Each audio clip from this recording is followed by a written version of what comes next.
का हमारा टॉपिक है ह्यूमनिस्टिक अप्रोच। ह्यूमनिस्टिक अप्रोच क्या एम्फेसाइज करता है? About the uniqueness of individual, कि हर कोई यूनिक है।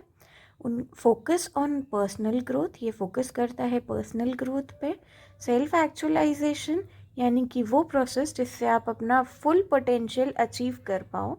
और इनहेरेंट गुडनेस, जो आपके अंदर एक अच्छाई है उस पर फोकस करता है ये अप्रोच। इसका बिलीव है कि हर इंडिविजुअल जो है उसके अंदर एक डिज़ायर होती है ग्रोथ, सेल्फ इम्प्रूवमेंट और सेल्फ एक्चुअलाइजेशन की। ये कहता है कि लोगों के पास उनकी फ्री विल है, उनका एक होलिस्टिक व्यू है और एक इनेट गुडनेस है। इस अप्रोच में सेल्फ कॉन्सेप्ट की भी बात करी गई है, वो इमेज जो किसी इंसान की अपने बारे में होती है, इमेज ऑफ वन सेल्फ।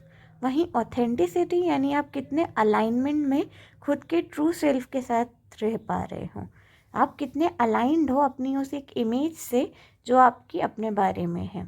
और इन सेल्फ कॉन्सेप्ट और ऑथेंटिसिटी के कारण ही हमारा एक अच्छा वेलबींग, एक साइकोलॉजिकल वेलबींग रहता है।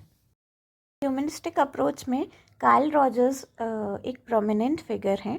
इन्होंने क्लाइंट सेंटर्ड थेरेपी दी थी, यानी कि हर इंडिविजुअल के अंदर, इनका मानना था कि हर इंडिविजुअल के अंदर क्षमता है, कैपेसिटी है कि वो अपनी प्रॉब्लम्स को खुद सॉल्व कर पाए जब उसको एक सही इन्वायरमेंट मिलेगा। और इन्होंने 3 की प्रिंसिपल्स दिए थे। एम्पैथी, यानी कि putting one self on other shoes, यानी कि समझना कि सामने वाला क्या इमोशन फील कर रहा है, किस सिचुएशन में है। अनकंडीशनल पॉजिटिव रिगार्ड, यानी कि एक्सेप्टेंस या लव जो आप किसी को देते हो बिना किसी कंडीशन या बिना किसी जजमेंट के। कॉन्ग्रुएंस, यानी कि आपके एक्चुअल और आइडियल सेल्फ के बीच में कितनी मैच है वो। फिर उसके बाद आते हैं सेल्फ एक्चुअलाइजेशन, यानी कि आपका प्राइमरी ड्राइविंग फोर्स आपके बिहेवियर के पीछे, यानी कि आपकी वो प्रोसेस, आपकी इनेट टेंडेंसी जिससे आप ग्रो कर पाओ, खुद को फुलफिलमेंट की तरफ ले जा पाओ। फिर आते हैं सेल्फ कॉन्सेप्ट पे, यानी हम खुद को कैसे परसीव करते हैं। इसको इन्होंने 2 पार्ट्स में या कंपोनेंट्स में डिवाइड करा था। एक्चुअल सेल्फ, यानी जो आप हो अभी, और आइडियल सेल्फ, यानी जो आप बनना चाहते हो। और इन दोनों के बीच में कितना कम गैप है, ये कहलाता है कॉन्ग्रुएंस। और जब ज़्यादा गैप हो तो वो होता है इनकॉन्ग्रुएंस, जिसके कारण टेंशन, एंजाइटी और सेल्फ डाउट होता है। फिर आते हैं कंडीशंस ऑफ वर्थ, यानी कि ये वो कंडीशंस हैं जो दूसरों द्वारा सेट करे जाते हैं कि जब आप ऐसा करोगे तभी आपको लव और एक्सेप्टेंस मिलेगा। फिर आता है फुली फंक्शनिंग पर्सन। ये वो इंसान होता है जिसने अपनी लाइफ को फुलफिल्ड और ऑथेंटिक वे में जिया हो। ये एक्सपीरियंसेस के लिए ओपन होता है, अपनी फीलिंग्स को ट्रस्ट करते हैं, प्रेजेंट में रहते हैं और बहुत ही स्ट्रॉन्ग सेंस ऑफ फ्रीडम और क्रिएटिविटी होती है इनके अंदर। नेक्स्ट है इब्राहिम मास्लो। इन्होंने दी थी हिरार्की ऑफ नीड्स। इनका कहना था कि हमारे जो ड्राइव है सेल्फ एक्चुअलाइजेशन की तरफ, वो एक पिरामिडिकल वे में है कि हम अपने नीड्स को फुलफ़िल करते जाते हैं, तब कहीं सेल्फ एक्चुअलाइजेशन को अचीव कर पाते हैं। तो सबसे पहली नीड है फिजियोलॉजिकल नीड्स, यानी कि आपके जो बेसिक सर्वाइवल के लिए ज़रूरी हैं, जैसे खाना, पानी, ये सब कुछ।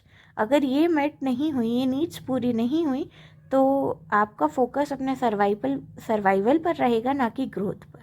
फिर आते हैं सेफ्टी नीड्स पर। ये इसमें होता है कि आपका नीड फॉर सिक्योरिटी, एक स्टेबिलिटी रहे, प्रोटेक्शन मिले आपको, जैसे job security, financial stability, safety from danger, ये सब चीज़ें। फिर आते हैं लव एंड बिलोंगिंग नीड्स, यानी कि ये वो नीड्स होते हैं जिनमें social connection, love, relationship, family, sense of belonging जब आपको चाहिए होता है। फिर आते हैं एस्टीम नीड्स, यानी जब आपको self respect, power, recognition, status चाहिए होता है। ओके, अब आता है आपका final need, that is your self actualization need. ये रियलाइजेशन है अपने फुल पोटेंशियल का, आपकी डिज़ायर है कि आप अपना बेस्ट वर्जन बने, आपकी ग्रोथ हो, आप क्रिएटिव हों, ऑथेंटिक हों, ये चीज़। और मास्लो ने जो सेल्फ एक्चुअलाइजेशन का कॉन्सेप्ट दिया था, उसमें था pursue of personal growth, creativity and fulfilling one's potential.